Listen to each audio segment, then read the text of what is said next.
આજ રોજ અમે શિવ સદન પરિવાર એટલે કે અમે લોકો ભાવનગર શિવ સદન પરિવાર શ્રી ભાનુશંકર શિવશંકર ત્રિવેદી પરિવાર અમે લોકો દર વર્ષે અમે પ્રાચીન આવી રીતે બેઠા ગરબાનું આયોજન કરીએ છીએ।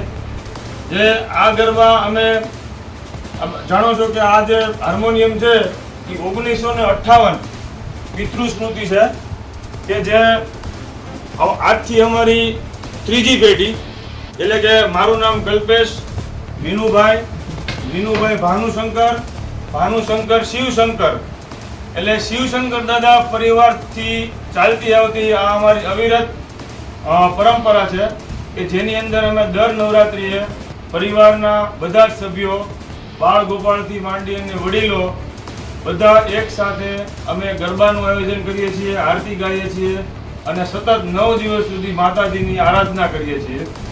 આની અંદર તમે જુઓ છો એમ હાર્મોનિયમ, તબલા અને બધું અમે લોકોએ અહીંયા જ વસાવેલું છે। 1958ની આ જે હાર્મોનિયમ છે અને સંગીત અમારા વારસામાં છે।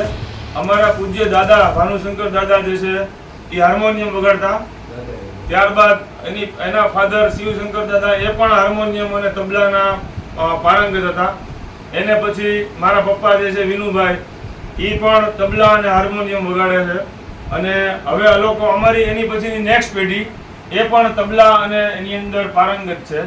તો આવી રીતે અમે માતાજીને પ્રાર્થના કરીએ કે દર વર્ષે અને પરંપરા જે અમારા વર્ષોથી જે જાળવી છે એ અમારા પણ વારસાની અંદર પરંપરા રહે અને બધા આવી જ રીતે દર નવરાત્રિને ભક્તિભાવથી બેઠા ગરબાનું આયોજન કરે। આજના જે અર્વાચીન યુગની અંદર જે ડીજે અને જે વસ્તુ જે થઈ રહી છે એમાંથી અમારા બાળકો પર છે। અમારા બાળકો પણ સર્વપ્રથમ અહીંયા આગળ નવરાત્રિમાં માતાજીની આરાધના કરે છે, ત્યારબાદ જ તે જ્યાં આગળ તેને જવું હોય તેને છૂટ છે। એટલે આવી રીતે પરંપરા અમે ચલાવતા રહીશું અને લોકોને આપણે બેઠા ગરબા માટેની પ્રેરણા આપતા રહીશું।